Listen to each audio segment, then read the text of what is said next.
আসসালামু আলাইকুম রহমতুল্লাহি ওবরাকাতুহ। বিসমিল্লাহ আলহামদুলিল্লাহ ওসলাতু ওয়াসসালামু আলা রসুলিল্লাহ ওয়ালা আলিহি ও আসহাবিহি আজমাইন, আম্মা বাদ। প্রিয় দর্শক শ্রোতা, কাছে কিংবা দূরে, দেশে কিংবা প্রবাসে, যে যেখানে এই মুহূর্তে অবস্থান করছেন, আপনাদের প্রত্যেককে স্বাগত জানাচ্ছি নেক্সাস টেলিভিশনের প্রতিদিনকার আয়োজন বেকম্যানস বিস্কিটস নিবেদিত ইসলামী জীবন বিধানের আজকের পর্বে। আপনাদের সঙ্গে আমি আব্দুল কাহার রয়েছি। আমরা আজকে আলোচনা করতে চাই জামাতে সালাতের উপকারিতা। কুরআনুল কারীমে আল্লাহ রাব্বুল আলামিন বলেছেন, ওয়া আকিমুস সালাহ ওয়া আতুজ যাকাহ ওয়ারকাউ মা'আর রাকিঈন, তোমরা সালাত আদায় করো এবং যাকাত প্রদান করো এবং যারা রুকু করে তাদের সাথে রুকু করো।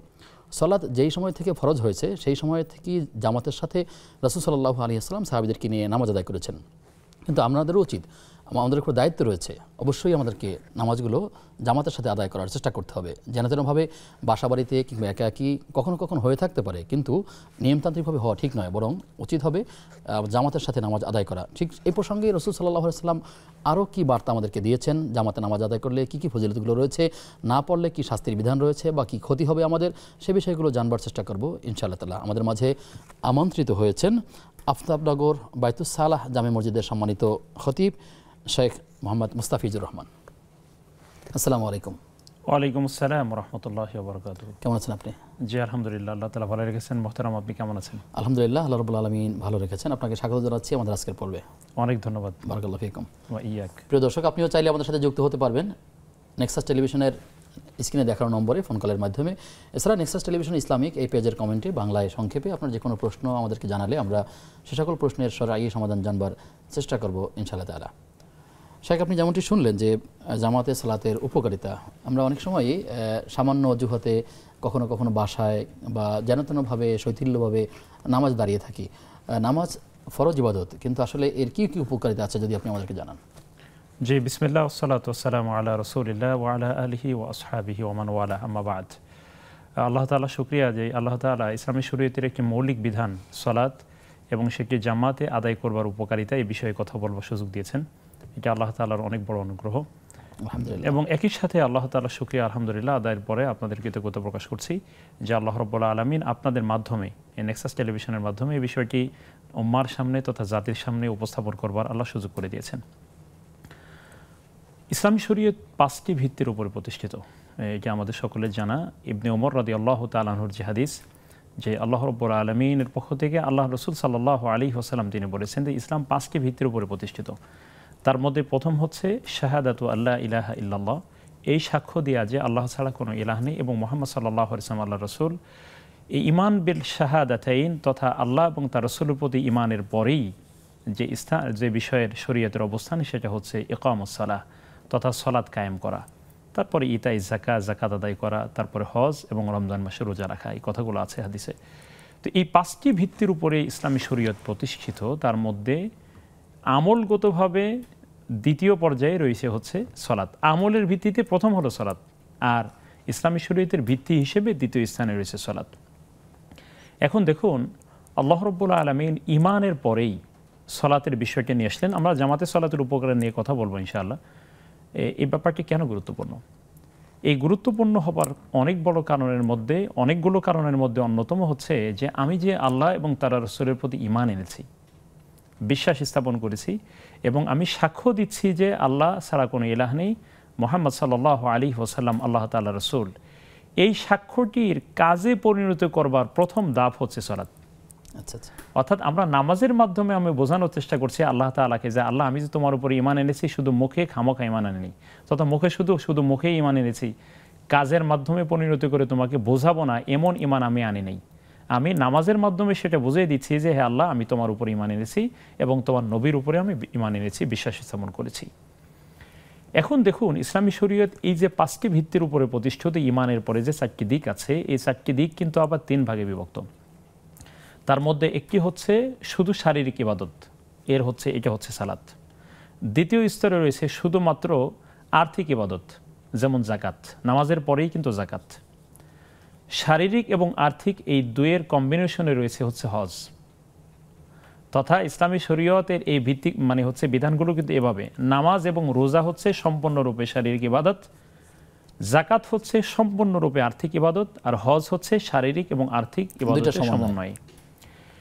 এখন এই সলাতের ব্যাপারটি কোরআনুল কারীমের মধ্যে এত বেশি উল্লেখ করা হয়েছে যে শরীয়তের অন্য কোনো বিধানের ব্যাপারে এত বেশি উল্লেখ করা হয়নি। এখন এই যদি আমরা একটু চিন্তা করি, এই সলাতের প্রথম বিধান যখন কায়েম হয়, আমি কোরআন এবং সুন্নাহর উদ্ধৃতিগুলো একটু পরে দিচ্ছি, আমি একটু যেন আমাদের প্রিয় দর্শক শ্রোতা যারা আছেন তারা যেন উপলব্ধি করেন এবং বুঝবার চেষ্টা করেন হাকিকতের বিষয়গুলো কি, তথা রহস্যর বিষয়গুলো কি, তাহলে আমাদের জন্য আমল করতে সহজ হবে। দেখুন, এই নামাজের বিষয়টি এমন একটা ব্যাপার যেটি পৃথিবীতে সমস্ত নবীদের উপরে নামাজ ছিল, সলাৎ ছিল।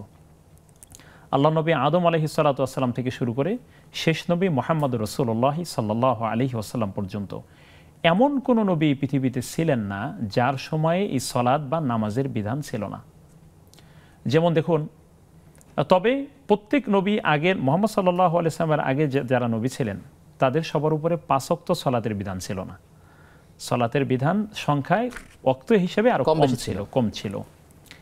এবং দেখুন, আমরা আল্লাহ রাব্বুল আলামিনের কালাম থেকে যদি বলি, যেমন আল্লাহ রাব্বুল আলামিন মূসা আলাইহিস সালাতু ওয়াস সালামকে বললেন ওয়া আকিমিস সালাতা লিযিকরি, সূরা তাহর আয়াত প্রথম পৃষ্ঠার মধ্যে হয়েছে, যে দ্বিতীয় পৃষ্ঠায় যে ওয়া আকিমিস সালাতা লিযিকরি, আমাকে স্মরণ করার জন্য মূসা তুমি নামাজ কায়েম করো।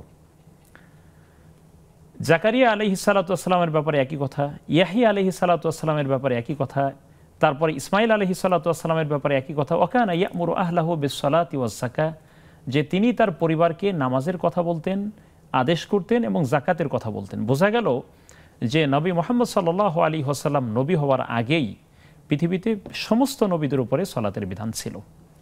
প্রত্যেক নবীকে আল্লাহ রাব্বুল আলামিন সলাতের বিধান দিয়েছেন যেন মানুষ বিধিবদ্ধভাবে আল্লাহ তাআলাকে সার্বক্ষণিক তার পবিত্রতা ঘোষণা করা। এটির কিন্তু আরেকটা ব্যাপার আছে এর সাথে, সেটি কি জানেন? সেটি হচ্ছে যে ফেরেশতারা যখন বলেছিল যে হে আল্লাহ, আমরাই তো তোমার পবিত্রতা ঘোষণা করছি, নাহনু নুসাব্বিহু বিহামদিকা ওয়া নুকদ্দিসু লাকা ক্বালা ইন্নী আ'লামু মা লা তা'লামুন, তখন আল্লাহ তাআলা বললেন যে আমি যা জানি তা কিন্তু তোমরা জানো না। তোমরা বলছো তোমরা আমার তাসবিহ পাঠ করবে, আমার ইবাদত বন্দেগী করবে। আল্লাহ রাব্বুল আলামিন এই বিষয়টিও মানুষের মাধ্যমে প্রমাণ করে দিয়েছেন যে ফেরেশতারা, শুধু তোমরাই আমার প্রশংসা করবে ব্যাপারটা এরকম না, বরং আমি আমার বান্দাদের উপরে এমন সব বিধানগুলো দিচ্ছি যেভাবে তোমরা নামাজ আদায় করো না। ফেরেশতাদের নামাজের পদ্ধতি আমাদের মতন না, অর্থাৎ তারা যারা রুকু করেন তারা সবসময় শুধু রুকুই করেন, তারা সেজদা করার পদ্ধতি জানেন না। যিনি সেজদা করেন, যে ফেরেশতারা সেজদার দায়িত্বে আছেন, তারা কোনোদিন রুকু কিভাবে করতে হয় তা জানেন না। যারা দাঁড়িয়ে আছেন, কিয়াম করছেন, তারা কোনোদিন রুকু কিভাবে করতে হয় তা জানেন না। প্রত্যেকেই তার ডিউটি পালন করছে। কিন্তু এই সমস্ত ফেরেশতাদের যত কোয়ালিটি আছে, গুণ আছে, ফেরেশতারা যত পদ্ধতিতে আল্লাহ তাআলার প্রশংসা করে, তাসবিহ পাঠ করে, এই সমস্ত বিষয়গুলো আল্লাহ তাআলা বান্দাদের উপরে তিনি প্রবর্তন করেছেন। সুবহানাল্লাহ। অর্থাৎ সমস্ত এর মাধ্যমে আল্লাহ তাআলা বোঝাতে চান যে কোনো অবস্থাতেই আদম সন্তানের উপরে ফেরেশতার মর্যাদা যাবে না, যেভাবে শুরুতেই যায়নি। আল্লাহ তাআলা যেভাবে আদম আলাইহিস সালামকে দিয়ে ফেরেশতাদেরকে তিনি প্রমাণ করেছিলেন আদম আলাইহিস সালামের শ্রেষ্ঠত্ব ফেরেশতাদের সামনে, যে ফাতালাক্কা আদামু মির রাব্বিহি কালিমাতিন ফাতাবা আলাইহি, এবং একই সাথে যে আল্লাহ রাব্বুল আলামিন সব কিছুর নাম আল্লাহ আদম আলাইহিস সালামকে শিক্ষা দিলেন। ওয়া আল্লামা আদামাল আসমা কুল্লাহা, সমস্ত বিষয়ের নামগুলো আল্লাহ তাআলা শিক্ষা দিলেন। আদম আলাইহিস সালামকে বললেন এই নামগুলো কি, তিনি বলে দিলেন, ফেরেশতারা বলতে পারলেন না। অর্থাৎ সেদিন থেকে যে শ্রেষ্ঠত্ব বনি আদমের কে ফেরেশতাদের সামনে আল্লাহ সেরা করেছিলেন, নামাজের মাধ্যমে আল্লাহ তাআলা কার্যত তিনি আবার সেরা করলেন। এবার আসি আমরা পরবর্তী ধাপে, যে আল্লাহ রাব্বুল আলামিন এই সলাতের বিধান নবী মুহাম্মদ সাল্লাল্লাহু আলাইহি ওয়াসাল্লাম পর্যন্ত সমস্ত নবীদের উপরে দিয়েছেন।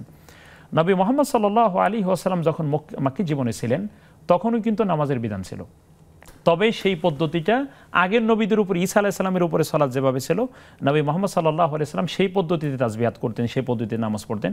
সেটা ভিন্ন পদ্ধতি বা সেটার রক্ত হয়তো ভিন্ন হতে পারে, এটা আমাদের এটা জানা নেই যে তিনি রাসূল সাল্লাল্লাহু আলাইহি ওয়াসাল্লাম যেহেতু তখনও নবী হিসেবে তিনি স্বীকৃত হননি।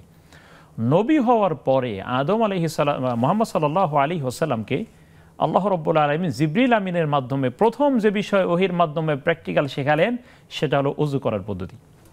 আচ্ছা, অর্থাৎ জিবরিল আমিন আলাইহিস সালাতু ওয়াস সালাম তিনি নবী মুহাম্মদ সাল্লাল্লাহু আলাইহি ওয়াসাল্লামকে ওযু কিভাবে করতে হয় সেগুলো প্র্যাকটিক্যাল শেখালেন।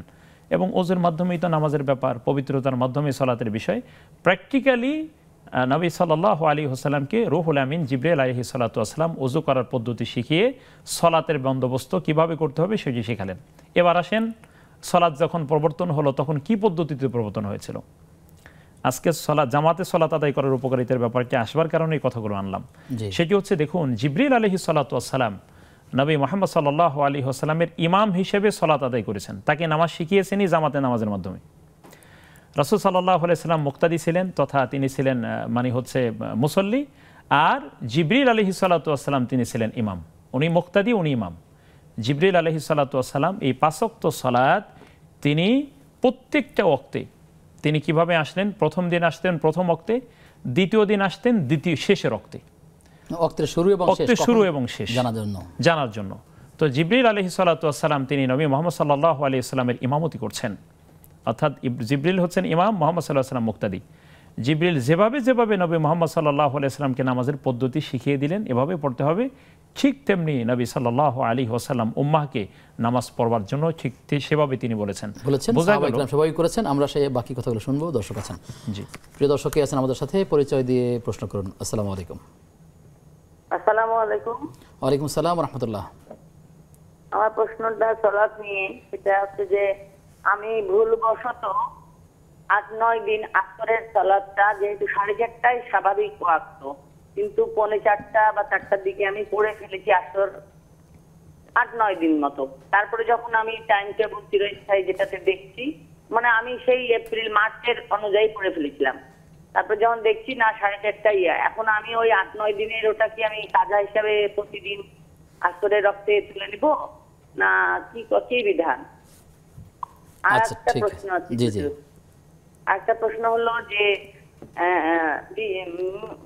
মা হিসাবে মেয়ের বিয়ে মানে একটা পরিষ্কার মানসিকতার, অর্থাৎ আল্লাহ পছন্দ এরকম পাত্রের সঙ্গে হওয়ার জন্য মা তার মেয়ের জন্য কিভাবে সালাতের মাধ্যমে না কিভাবে দোয়া করলে কবুল হবে, আল্লাহ তাআলা কবুল করবে?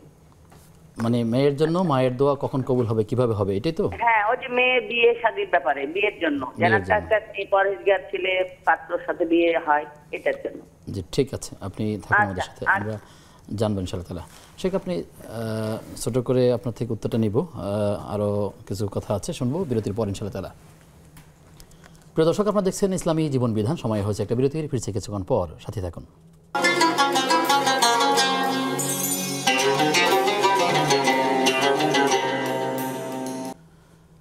বিরতির পরে সবাইকে আবারও আমন্ত্রণ জানাচ্ছি নেক্সাস টেলিভিশনের প্রতিদিনের আয়োজন বেকম্যানস বিস্কিটস নিবেদিত ইসলামী জীবন বিধানের আজকের পর্বে। আপনাদের সঙ্গে আব্দুল কাহার রয়েছি। আমাদের সাথে অতিথি হিসেবে যুক্ত আছেন আফতাবনগর বাইতুস সালাহ জামে মসজিদের সম্মানিত খতিব শেখ মুস্তাফিজুর রহমান। মোহতারাম, আমাদেরকে প্রশ্ন রেখেছিলেন আমাদের এক বোন, তিনি জানতে চেয়েছেন যে তার ধারণা বর্ণনা মতে তিনি আসরের ওয়াক্তটা যে টাইমটা বলেছেন 3:45, এভাবে 8-9 দিন তিনি পড়েছেন। এখন তার দৃষ্টিতে এটা ভুল একটা সময় এবং এখানে তার নামাজ হয়েছে কিনা এটা তার কনফিউজড। আপনার কাছে ক্ষেত্রে জানার বিষয় হলো যে আসর ওয়াক্তটা কখন শুরু হয়, মূল হাদিসের টেক্সটটা কি, এবং এক্ষেত্রে টাইমের ক্ষেত্রে কি বলবেন? অনেক ধন্যবাদ বোনকে, যে বোনের ভিতরে এই আগ্রহ তৈরি হয়েছে এবং তিনি তার হয়তো বুঝতে পারছেন যে আমি ভুল করেছি কিনা। এখানে হাদিসের যে বর্ণনা সেটা হচ্ছে রাসূল সাল্লাল্লাহু আলাইহি ওয়াসাল্লামের বক্তব্য এমন যে জোহরের ওক্ত থাকে হচ্ছে কোনো বস্তুর ছায়া। এখানে 2টা বর্ণনা রয়েছে। একটি হাদিস হচ্ছে যে কোনো বস্তুর ছায়া 1 গুণ হওয়া পর্যন্ত, ধরুন একটি কলম, এটার ছায়া এইটার সমপরিমাণ হওয়া। আর আরেকটা হাদিসে রয়েছে এই বস্তুর ছায়াকে এটি দ্বিগুণ হওয়া। এখন 2টি বর্ণনাই রয়েছে এবং 2টি বিশুদ্ধভাবে প্রমাণিত। সেই হিসেবে আমরা দেখতে পাচ্ছি বোন যখন সালাত আদায় করেছেন তখন মূলত বস্তুর ছায়া 1 গুণ হওয়ার যে সময়টা, তথা আমাদের সময় অনুযায়ী আজকে 3:25 কথা আমরা দেখতে পাই যে 3:25 বা 3:30 বা এরকম সময় কিন্তু আসর ওয়াক্ত শুরু হয়ে যায়।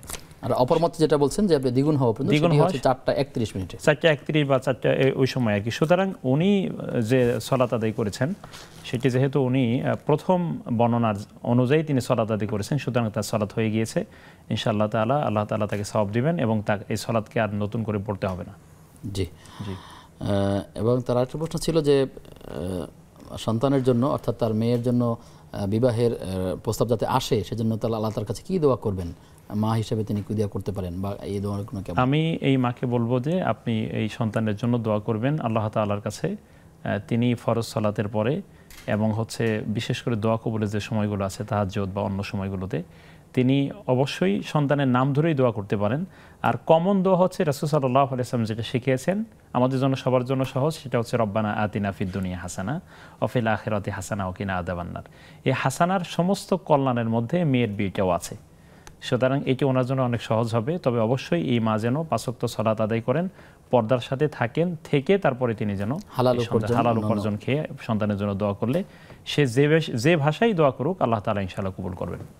জি জি, আশা করছি আমাদের বোন তার প্রশ্নের জবাব পেয়েছেন। আমরা যে বিষয়ে আলোচনা আপনার থেকে শুনতে চেয়েছিলাম আমরা শুরুতেই, যে সালাতে জামাতের সাথে সালাত আদায় করার উপকারিতা। জি আলহামদুলিল্লাহ, আমরা যেখানে শেষ করেছিলাম যে জিবরিল আলাইহিস সালাম তিনি রাসূল সাল্লাল্লাহু আলাইহি ওয়াসাল্লামের ইমাম হিসেবে সালাত আদায় করেছেন এবং এর মাধ্যমেই মূলত সালাতের বিধানটা শুরু হয়েছে, তথা সালাতটি শুরু হয়েছেই কিন্তু জামাতের সাথে। জি, আমরা মূলত এই কথাগুলো দিয়ে এটাই প্রমাণ করবার চেষ্টা করলাম যে সালাতটি কিন্তু ফরজ হয়েছেই জামাতের সাথে। এক, দ্বিতীয় বিষয় হচ্ছে কোরআনের যতগুলো বর্ণনা আছে সবগুলো বর্ণনা কিন্তু আল্লাহ তাআলা বলেছেন আকিমুস সালাহ, সেটি বহু বচনের ক্ষেত্রে আকিমু, এক বচনের ক্ষেত্রে আকিম ব্যবহার করেছেন। যেমন প্রত্যেকটি সালাতে যতগুলো সূরা লুকমানে পিতা লুকমান তার ছেলেকে উপদেশ দিচ্ছে, ইয়া বুনাইয়া আকিমিস সালাহ, তুমি সালাত কায়েম করো। এই সালাত কায়েম করা তথা ইকামাতুস সালাহ এর অন্যতম মানে হচ্ছে এর ব্যাখ্যা হলো জামাতের সাথে সালাত আদায় করা। এবং দেখুন কোরআনে সালাত আদায় করার জন্য যতগুলো নির্দেশনা দেওয়া হয়েছে সবগুলো তো ইকামুস সালাহ, আকিমুস সালাহ, নামাজ কায়েম করো, নামাজ আদায় করো না, নামাজ কায়েম করো।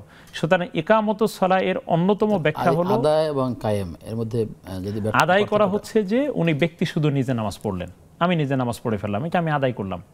কিন্তু ইকামত যখন আসবে, যে আকিমুস সালাহ, নামাজ কায়েম করা যখন হবে, তখন কিন্তু সবাইকে নিয়ে নামাজ পড়া তথা পরিবারের মধ্যে নামাজের প্রতিষ্ঠা করা, আমি যেখানে থাকি সে অফিসে জামাত কায়েমের করার চেষ্টা করা, তারপরে আমার যতগুলো স্থান আছে যে সমস্ত জায়গাগুলোতে মানুষ একাকী নামাজ পড়বার সুযোগ আছে, নামাজ পড়েন কিন্তু জামাতের সাথে সালাত আদায় করার সুযোগ তাদের আছে, এই সমস্ত জায়গাগুলোতে জামাতের সাথে নামাজ পড়ার ব্যবস্থা করা, এটাই কিন্তু আকিমুস সালাহের অন্যতম ব্যাখ্যা।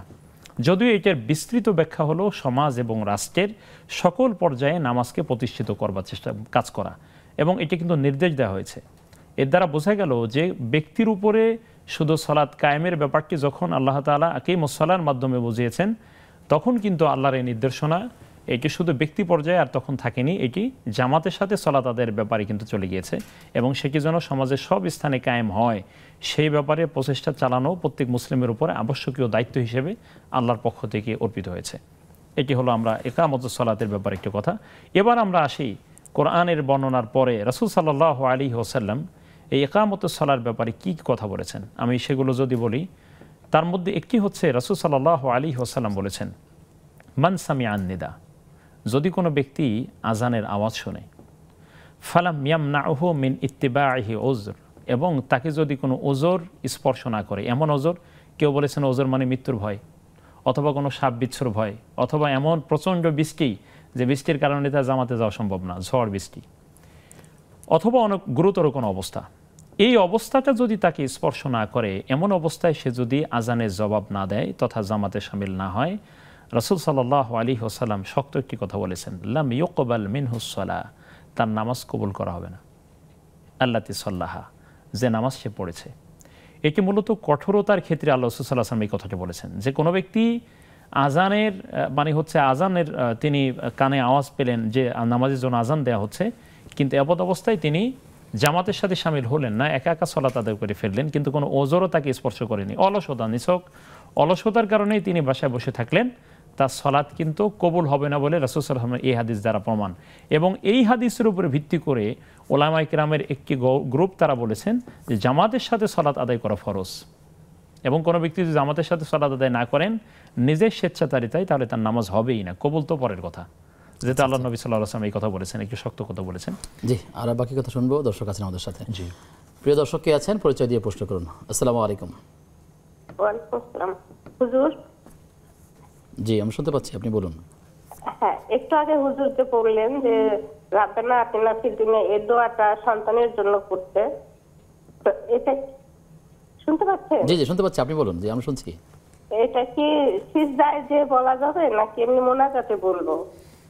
আচ্ছা ঠিক আছে, আরেকটা প্রশ্ন হুজুর। জি যেমন আমরা সুবহানাল্লাহ আলহামদুলিল্লাহ 33 বলি, তো এটা যদি অনেক সময় কম বেশি হয়ে যায় তাহলে কি গুনাহ হবে নাকি অন্য কোনো পাপ হবে কি বুঝতে পারি না।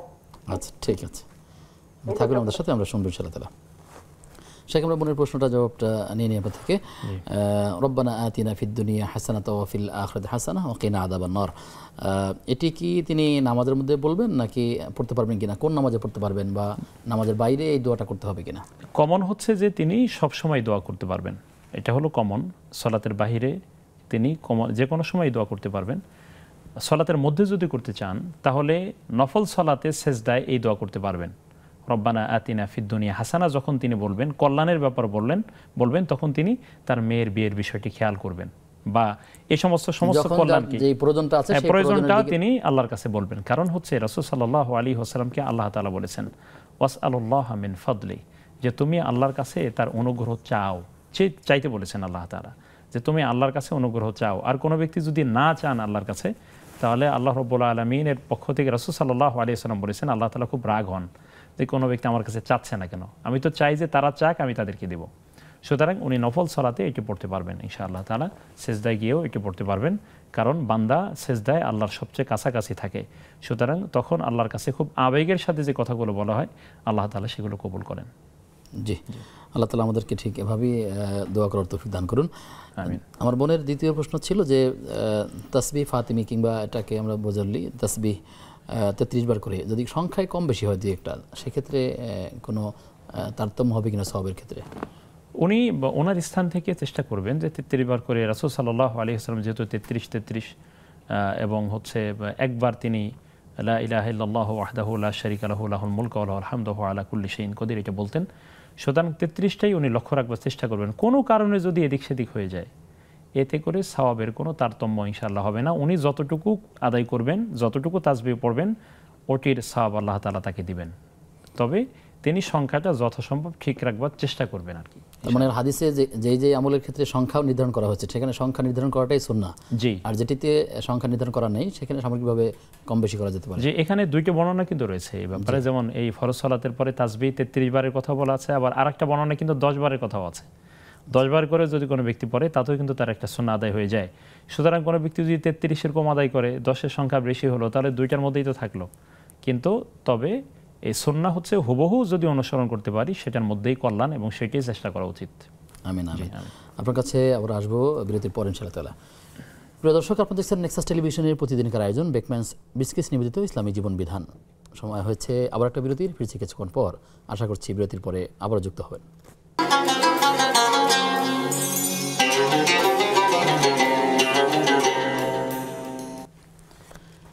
বিরতির পরে সবাইকে আবারও আমন্ত্রণ জানাচ্ছি নেক্সাস টেলিভিশনের প্রতিদিনকার আয়োজন বেকম্যানস বিস্কিটস নিবেদিত ইসলামী জীবন বিধানের আজকের পর্ব। আমাদের আজকের অতিথি শেখ মুস্তাফিজুর রহমান। আমরা আলোচনা করছিলাম সালাতের জামাতের সাথে আদায় করার ফজিলত। শেখ, আমাদের কাছে প্রশ্ন আছে, একজন ভাই জানতে চেয়েছেন যে বন্ধুদের দাওয়াত দেওয়ার ক্ষেত্রে কোন বিষয়টা তাকে আগে দাওয়াত দিবেন, বিষয়টা কোনটা হবে যখন সে একজন মানুষকে দিনের পথে দাওয়াত দিবেন, দাওয়াতের মানদণ্ড বা ভিত্তি কী হবে, কোথা থেকে শুরু করবেন?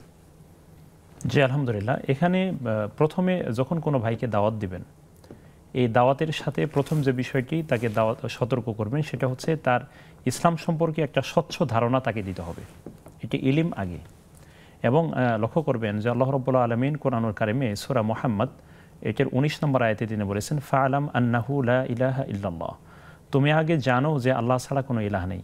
বোঝা গেল যে আল্লাহ তাআলা ছাড়া যে আর কোনো ইলাহ নেই এটা আল্লাহ তাআলা আগে জানতে বলেছেন। সুতরাং কাউকে দাওয়াত দেওয়ার জন্য আগে ইসলাম বা আল্লাহ বা তার রাসূল ইসলাম সম্পর্কে একটা স্বচ্ছ ধারণা তাকে দিতে হবে যে মুসলিম হিসেবে আমার উপর কী দায়িত্ব রয়েছে। তারপরে ধাপে ধাপে ঈমান যখন তার মধ্যে একটা পরিপক্কতা আসবে, তারপরেই দ্বিতীয় স্টেপে তাকে বলতে হবে এবার আমার উপরে কিন্তু নামাজের বিষয়ে আল্লাহ তাআলা দিয়েছেন।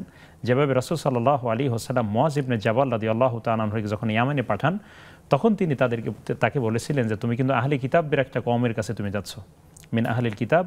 সুতরাং তাদেরকে প্রথমে আল্লাহ এবং তার রাসূলের ঈমানের ব্যাপারে তুমি তাদেরকে বলবে, শাহাদাতের কথা বলবে, তারপরে তুমি তাদেরকে বলবে যদি ঈমান আনে তথা ইসলাম সম্পর্কে ধারণা তার স্বচ্ছ হয়, তখন তাদেরকে বলবে যে আল্লাহ তাআলা তোমাদের উপরে দিনে এবং রাতে 5 ওয়াক্ত সালাতকে ফরজ করেছেন। ফাইনহুম আতাউ লিযালিক, যদি এরপরে তারা টিকে থাকে, আনুগত্য করে, তারপরে তাদেরকে বলবে যে আল্লাহ তাআলা তোমাদের উপরে যাকাতের বিষয়টি ফরজ করেছেন। অর্থাৎ আল্লাহ রাব্বুল আলামিন ধাপে ধাপে তাকে শরীয়তের বিষয়গুলো বোঝানোর জন্য উৎসাহিত করেছেন, যেভাবে নবী সাল্লাল্লাহু আলাইহি ওয়াসাল্লাম করেছেন। এই জন্য ইলমের পরেই ধাপে ধাপে শরীয়তের বিধানগুলো তার উপরে দিতে হবে। প্রশ্ন হচ্ছে যে আকিকা অনুষ্ঠানের জন্য অনুষ্ঠানে মানুষকে দাওয়াত দিয়ে আপ্যায়ন করানো, এটি কী ধরনের আমাল? আর অনেক ক্ষেত্রে এমন একটি কালচার দেখা যায় যে আকিকা অনুষ্ঠান, বিবাহ অনুষ্ঠান বা নানা রকম অনুষ্ঠান পালন করে থাকে একটা গিফটের আশায়, কেউ কেউ করে থাকেন। তো সেক্ষেত্রে এটি আসলে দৃষ্টিভঙ্গিটা ইসলামের দৃষ্টিতে কেমন আমরা জানবো। দর্শকের টেলিফোন নিয়ে আসে। দর্শক কে আছেন আমাদের সাথে? আসসালামু আলাইকুম। দর্শক শুনতে পাচ্ছেন? আসসালামু আলাইকুম। ওয়ালাইকুম আসসালাম ওয়া রাহমাতুল্লাহ। আমি মোহাম্মদ ইবর মিয়া বলছি। জি ভাই। ইজ্জত দিয়া যে কিছু চাওয়া যাবে না আল্লাহর কাছে? আল্লাহর কাছে কিছু চাওয়া? হ্যাঁ, জি জি। মানে কি দিয়ে চাওয়া বুঝে? আমি কিছু দিন আছে যে আল্লাহ আমার ঋণ থেকে মুক্ত করো। স্বাভাবিকভাবে তো আল্লাহর কাছে চাইতে হবে। আপনি এর আগে কি বলছিলেন? আমি সেজদার মধ্যে গিয়ে আল্লাহর কাছে চাইতে পারবো না, সাজদাতে। জি জি, ঠিক আছে। আর কিছু? আমাদের সাথে ইতিমধ্যে আরো একজন দর্শক যুক্ত হয়েছেন। দর্শক কে আছেন? আসসালামু আলাইকুম। ওয়ালাইকুম আসসালাম। জি শুনতে পাচ্ছি, আপনি বলুন। জি, আমার দুইটা প্রশ্ন। জি। প্রথম প্রশ্ন হচ্ছে যে আমরা যা আগে উত্তর দিই, আমরা একটু উত্তর দিই, কখনো কখনো আমরা যে আদানটা শুনি বা বা মানে মনে থাকে না উত্তরটা দিতে। তো যখন উত্তর দিই অনেকগুলো উত্তর দিই, তো ওইগুলো একটা মা উত্তর দিলে কোনো গুণ আছে? আচ্ছা, আর কি প্রশ্ন আছে? দিয়েছি মাঝে মধ্যে আমার গুণা হচ্ছে। জি, আর কি প্রশ্ন আছে? আরো একটা প্রশ্ন আছে যে আমরা যে নামাজ পড়ি, প্রত্যেক পাঁচ ওয়াক্ত নামাজ পড়ি, আমি শুনছি যে ফরজ নামাজে 2 রাকাতে সূরা ফাতিহা পড়তে হয়, তো ফরজ নামাজে 2 রাকাতে সূরা ফাতিহা পড়তে হয়। হ্যাঁ, আমি যে অন্য মানে এতদিন যে আমি 2 রাকাতেও পুরা মিলিয়ে পড়েছি, থেকে আমার নামাজগুলো দেখে নাকি হয়নি। আচ্ছা ঠিক আছে, থাকুন আমাদের সাথে, আমরা জানবো ইনশাআল্লাহ তাআলা। সেই যে বিষয়টি প্রশ্ন করেছিলাম যে আকিকার বিষয়ে, অনেকেই চেষ্টা করেন যে মানুষকে আপ্যায়ন করাবেন, আকিকার গোশত দিয়ে মানুষকে দাওয়াত দিবেন, তার জন্য সন্তানের জন্য দোয়া করে সবাই, ভালো দোয়া, এটি যেমন আছে। এর বিপরীতে অনুষ্ঠানের মাধ্যমে আবার একটা হাদিয়া গিফট পাওয়ার একটা চিন্তাও কারো কারো থাকে। তো এটাকে যদি ব্যাখ্যা করেন। আকিকা এটা একটি সুন্নাহ বিধান, এবং রাসূল সাল্লাল্লাহু আলাইহি ওয়াসাল্লাম তিনি বলেছেন যে প্রত্যেকটি সন্তান যা জন্ম হয়েছে তিনি বন্ধক, তার একটা বন্ধক থাকে, তার একটা দায়িত্ব থাকে তার উপরে, অর্থাৎ এটা থেকে তাকে মুক্ত হতে হয়, একটা দায়বদ্ধতা থাকে। সেই দায়বদ্ধতা হলো তার জন্য আকিকার ব্যবস্থা করতে হবে। এবং রাসূল সাল্লাল্লাহু আলাইহি ওয়াসাল্লাম বলেছেন তো ওয়া আমিতু আনহুল আদা, তার উপর থেকে কষ্টটা সরিয়ে দাও। একজন ছেলে সন্তান হলে 2টি বকরি, আর যদি মেয়ে সন্তান হয় তাহলে একটি ছাগলের কথা বা বকরি যেটি আমরা বলি, সেটা পুরুষ হবে নাকি মহিলা হবে সে ব্যাপারটা হাদিসে নির্দিষ্ট করা হয়নি। তো এখন এখানে তাহলে বোঝা গেল যে রাসূল সাল্লাল্লাহু আলাইহি ওয়াসাল্লাম এখানে মূলত এর মাধ্যমে তিনি এই বাচ্চাকে সমস্ত বিপদ থেকে বাঁচানো, তার থেকে কষ্টদায়ক বস্তু সরিয়ে ফেলা, তার চুল নখ এগুলো কেটে ফেলা, অথবা তার কাছ থেকে, তার জীবন থেকে বিপদ সরিয়ে দেয়া। তো বোঝা গেল যে আকিকের উদ্দেশ্য কিন্তু অনেক মহৎ, এবং এটার মাধ্যমে এই প্রাণের বিনিময়ে আরেকটা প্রাণকে আল্লাহ তাআলা উৎসর্গ করে, এবং এর মাধ্যমে আল্লাহ তাআলা যেন এই বাচ্চাকে হেফাজত করেন, সমস্ত বিপদ থেকে সুস্থ রাখেন, সমস্ত বালা মুসিবত থেকে হেফাজত করেন। এখন এমন একটা মহৎ উদ্দেশ্যের সাথে যদি, যেমনটি আপনি বললেন যে আকিকা দিচ্ছে, তার উদ্দেশ্য হচ্ছে যে কিছু গিফট মানুষ দিবে, এত টাকা খরচ করলাম, কারো কারো থাকতে পারে, সবাই হয়তো এই ইন্টেনশন নাই, কেউ কেউ হয়তো এই ইন্টেনশন থাকতে পারে। আমি মনে করি যে আকিকা তো একটা ইবাদত। ইবাদত কেন করতে হবে? ইবাদতের পিছনে তো ওমা উমিরু ইল্লা লিয়াবুদুল্লাহ মুখলিসিনা লাহুদ্দিন। আকিকা কি একটা ইবাদত নয়? এটা কি সামাজিক অনুষ্ঠান? এটা কি ইবাদত? ইবাদত যখন হবে, সুন্নাহ যখন হবে, তখন তো এটা অবশ্যই আল্লাহর জন্যই করতে হবে। হ্যাঁ, আমি আল্লাহর জন্য করবার পরে কেউ যদি উপহার দেয় আলহামদুলিল্লাহ, অসুবিধা নাই তো। আল্লাহ তাআলা বলেছেন লা তানসা নাসিবাকা মিনাদ দুনিয়া, যে তোমার দুনিয়ার যে অংশ, সেই দুনিয়ার অংশের কথা তুমি ভুলে যেও না। কিন্তু আমার টার্গেটই যেন কারো কাছ থেকে কিছু গিফট নেওয়া, এটা না হয়, এটা হলো একটা অসুবিধা। এটা নির্ভর করে ব্যক্তির উপরে, এটি কাউকে ওইভাবে তো বোঝানো সম্ভব না। এটি উনি ওনার স্থান থেকে, নিয়তের ব্যাপারে যেমন কাউকে বাধ্য করা যায় না, ঠিক তেমনি ইবাদতের ক্ষেত্রেও উনি ওনার নিয়তটা কিভাবে রাখবেন সে ব্যাপারে কাউকে আমরা তো আর বুঝতে পারবো না যে ওনার নিয়ত কোনটা ছিল। তবে আমি মনে করি যে উনি সওয়াবের নিয়তেই করবেন, উদ্দেশ্য থাকবে আল্লাহ সন্তুষ্টি, এর মাধ্যমে আল্লাহ তাআলা যদি দুনিয়াতে তাকে কল্যাণ দেন তথা এই উপহার সামগ্রীকেও দেন সেটা ভিন্ন কথা, তাহলে হয়তো এইটা সে নিতে পারবেন, কোনো অসুবিধা নেই। ঠিক একই ব্যাপারগুলো অন্য বিবাহ বা অন্য যে বিষয়গুলো আপনি বলেছেন, হাদিয়া দিয়া নিয়া দুইটাই সুন্নত, কিন্তু হাদিয়াটাই যেন মুখ্য হয়ে না দাঁড়ায়। অর্থাৎ অবস্থাটা এমন হয়েছে যে আমি ফরজটি পালন করতে গিয়ে নফলের দিকে মনোযোগ এত বেশি দিয়েছি যে এখন ফরজের কোনো আর গুরুত্ব আমার কাছে নেই। এটি এমনটি হওয়া উচিত নয়। আল্লাহ তাআলা আমাদেরকে হেফাজত বোঝার তৌফিক দান করুন। আমাদেরকে প্রশ্ন রেখেছিলেন যে আল্লাহ তাআলার কাছে যে সাজদাতে চাওয়া, দোয়া করা, সেটি সকল নামাজই করতে পারবেন কিনা, বা কোন নামাজে বাংলায় বলা যেতে পারে, বা সুন্নাহ যে মাসনুন দোয়াগুলো আছে এর বাইরে আর কি কি দোয়াগুলো করা যেতে পারে? আমি মনে করি যে এবং শরীয়তের যে বিধান সেটি হচ্ছে যে একটি মত এমন রয়েছে যে ফরজ সালাতে তিনি শুধুমাত্র রব্বানা আতিনা ফিদ দুনিয়া এটাই বলতে পারবেন, এর বাইরে কোনো দোয়া, এটা একটা মত মাসনুন দোয়াগুলো যেটা আছে মাসনুন দোয়াগুলো তিনি বলতে পারবেন। কিন্তু নফল যে সালাতগুলো আছে, বিশেষ করে তাহাজ্জুদের নামাজে তিনি ইচ্ছা করলে একদম তার মতো করে দোয়া করতে পারবেন, কোনো অসুবিধা নেই। বরং তিনি প্রাণ খুলে আল্লাহর কাছে বলবেন।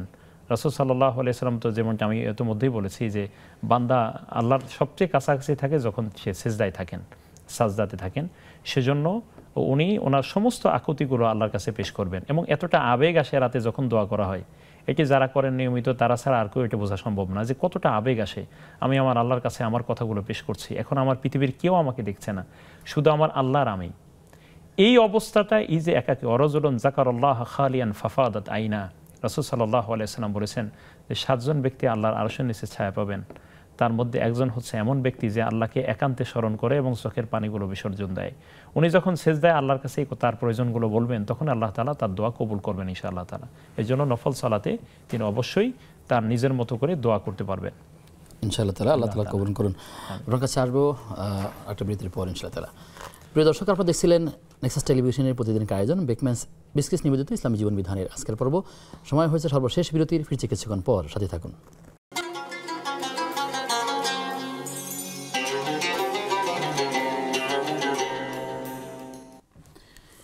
বিরতির পরে সবাইকে আবারও আমন্ত্রণ জানাচ্ছি নেক্সাস টেলিভিশনের প্রতিদিনের আয়োজন বেকম্যানস বিস্কিটস নিবেদিত ইসলামী জীবন বিধানের আজকের পর্বে।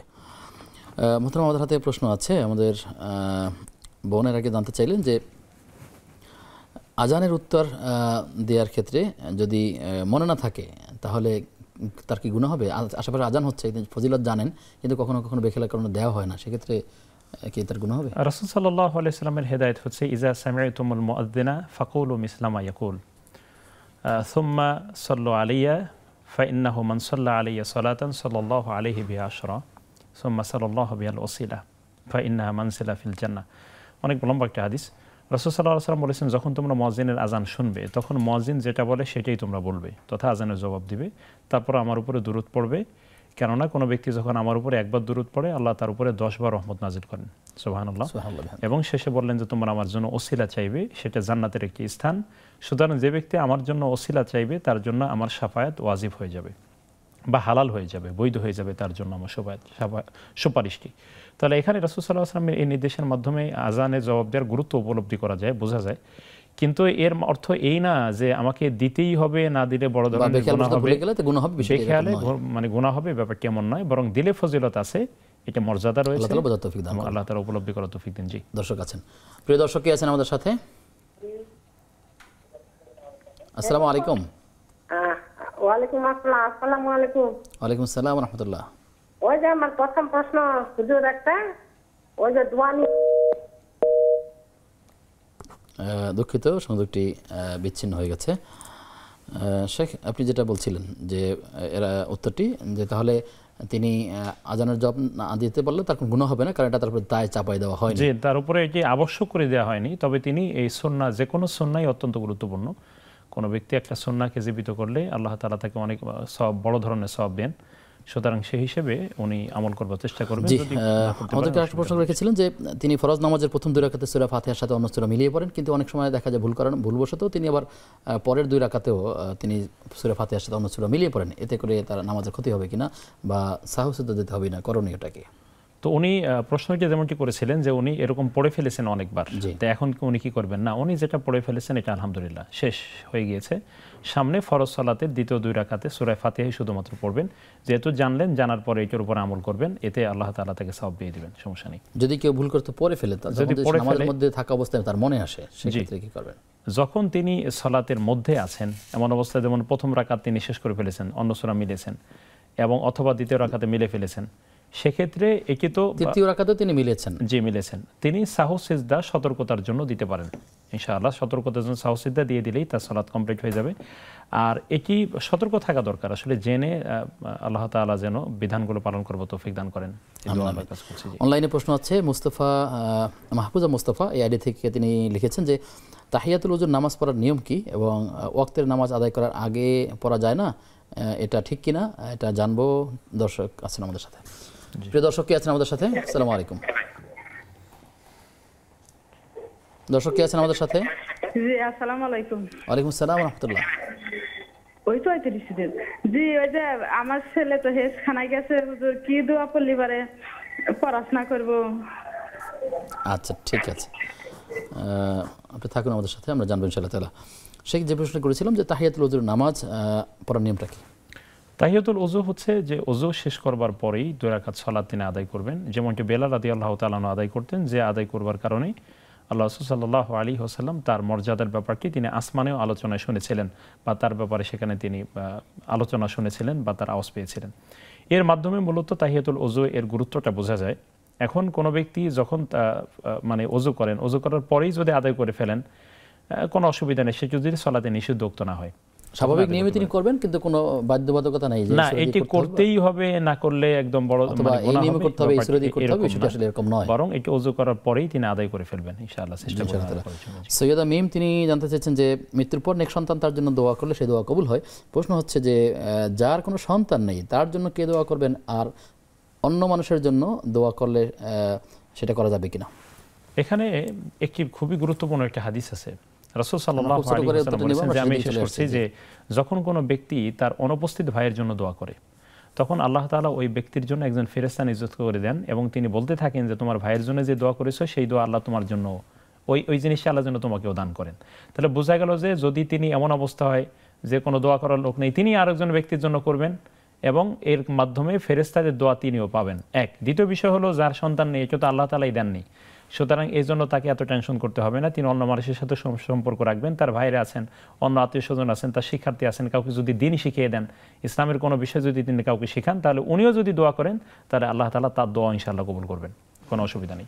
জি জি প্রশ্ন করেছেন যে মাহফুজা মুস্তাফা, তিনি আরও একটা প্রশ্ন করেছেন যে দখলুল মসজিদ এবং তাহিয়াতুল ওযু নামাজের কোনোটা যদি আগে পরে করা হয়, যেমন তাহিয়াতুল নামাজটা যদি মসজিদ ঢোকার পরে পড়ে যায়, প্রথমে দখলুল মসজিদ পড়ে নিল, সেটা আগে পরে করাতে কোনো অসুবিধা নাই, ইনশাআল্লাহ তাআলা তিনি সওয়াব পেয়ে যাবেন। তিনি যদি মানে মসজিদে ঢোকার পরে প্রথমে দখলুল মসজিদ পড়লেন, পরে তাহিয়াতুল ওযু পড়লেন, অথবা যদি তিনি একসাথে দুইটাই নিয়ত করে ফেলেন যে আমি এই তাহিয়াতুল ওযু এবং দখলুল মসজিদ একসাথেই আমি নিয়ত করে ফেললাম, আল্লাহ তুমি দুইটা সওয়াবই একসাথে দিও, তাহলে আল্লাহ তাআলা একসাথে তার পূর্ণ সওয়াব দান করবেন। নিয়ত মানে হচ্ছে মনের ইচ্ছাটা, মনে দৃঢ় সিদ্ধান্ত নেবেন, মনে মনে একটু স্থির করবেন যে আমি কোন নামাজ পড়ছি। ওযু শেষ হয়ে গেছে সেই হিসেবে তাহিয়াতুল ওযু, মসজিদে ঢুকেছেন সেই হিসেবে দখলুল মসজিদ, সুতরাং একই সাথে দুইটা নিয়ত করলেও আল্লাহ তাআলা একই সাথে দুই সওয়াবও দিতে পারেন।